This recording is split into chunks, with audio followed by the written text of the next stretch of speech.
wasn't shot. Yeah. I mean, that's got to be, again... Well, that's not true entirely. We went to Los Alamos then, because they built the town in New Mexico, so we only had that for a period before it had to strike out. He wanted to get the weather, he wanted to get because I thought it was the desert, so I had all the wrong, it was so cold, and like storm, it was snowing when we were there as well. So he wanted to get that sort of weather at the beginning of the shoot. Was it, I mean, that's often I hear like a job of a director to kind of orient the actor to help like figure out like where they are in the shoot, because there's so much swimming around in your brain, especially in something like this that's jumping all over the place, and obvious at a much different point in his life and philosophy at different points scene to scene. Was like Chris your North Star, like, okay, where the hell am I today? Help me out. Always. But I had done so much prep, like I told you, I pretty much learned the script before we started working, just in a mechanical way. I haven't put any performance onto it, but I just knew exactly. And I think the brilliant thing about Chris is that you're not going to get rewrites. Like, the script is the script is the script. He's put in the work. He's like, this is done. Yeah. The only thing that might have, like, if you're responding sometimes to like a location or something, but it really, like, so that's really reassuring to an actor. To have that document and you just hold on to that, that's your prime resource. So I had that document, the script I have that he gave me in September 21 is the same script that I kept with me shooting all the way through. Do you know what I mean? Yeah. Normally you're getting pages, new pages, new pages, new pages. It wasn't like that. The script, the film is the script. So that's very useful. Having said that, I find it fascinating because I've heard you talk about this, like that kind of balance between prep and spontaneity. Like, you know, you do all the work, and there's a lot of work that goes into this. Yeah. But you're not locked in on set, and Chris, as locked in as that script is, and as much as the film we saw is the script, there's something intangible, it sounds like, that happens on each day. Can you get at that, what that is? Yeah, no, you're dead right to say that. Like, there is no rigidity whatsoever, like, you know, and I walk into a scene not having a clue ever how to play it until we do it, and I know that Chris is always really, really curious to know, to find out what the actors are going to bring to it, and we're always finding stuff as we go, because you have to do it that way, and we didn't rehearse, you know what I mean, we would just discuss things, but I'm not a fan of rehearsal in filming.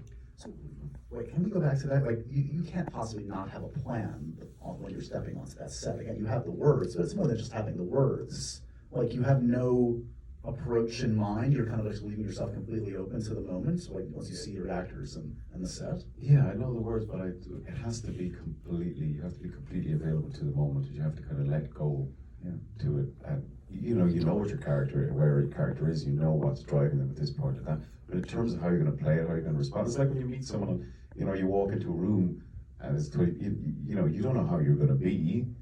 You know, you just react to the energy in the room. A lot of it is reacting to energy. It's hard to talk about this stuff, but a lot of it is kind of is reacting to energy, energetically to the other actors and to the room and to what they're giving you and to what the director's giving you. So there's never any plan. The plan has to evolve as the scene evolves, and the emotions evolve as the scene evolves, and that's what keeps it exciting, you know. Can you talk a little bit about your empathy for the character? I would imagine that's immediate when you're reading the script to see how he tortured himself, how he was tortured by others, what he went through. Did that come through on the first read and permeate through the whole shoot for you? Yes. I mean, I think there was an awful lot of sort of emotional sort of self-mutilation about Oppenheimer, do you know what I mean? That was very clear from him as a young man. He was very fragile mentally as a young man. I think that never quite went away. I always had that in the back of my mind that he was, despite being this huge intellect and this, particularly after 45, he became the most famous scientist in the world. I think he was all the time, fragile. And empathy is a key word for me, because I think you have to try and understand the characters and never ever judge them. Sure. You know, that's the most important thing. Because the definition of empathy is actually to walk in someone else's shoes, and that's what you do as an actor. It's your most important. Empathy and vulnerability, I think. you alluded to this a little bit before, so you have the script, you also have the book that is based on American Prometheus, which is quite the tome, and all this footage. There's a lot of footage of Oppenheimer, but you're seeing the public man. So like that's obviously, I mean, was that very helpful, I would imagine, in certain aspects of the character, the way he presented to others?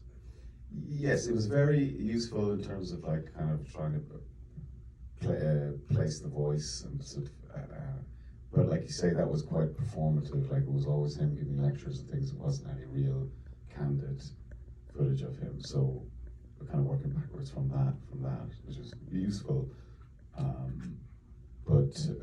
Again, with the voice and stuff, I was going to do an impression, but I wanted to have it in the right space. Yeah. Because he was quite unique in the way he sounded. He didn't sound like anyone else sounded at that time. Yeah.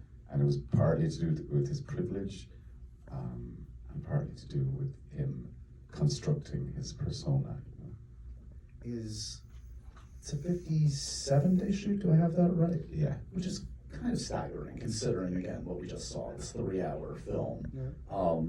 A very kind of nimble set. Like, I mean, I think one of the joy I've had in here about the Chris Nolan process through this press tour has been how demystifying it is. How it's just a few people on a set. And has that always been the case for you? And is this why you gravitate towards always working with Chris? Because it is so stripped down and kind of like strips it down to its core. Yeah, I mean, it's so focused, and he knows exactly what he needs, but he's still available to find new stuff on the day. But a lot of this stuff that's grown up around film sets or our industry of like waste and time waste, yeah, he doesn't have any of that, and I love it.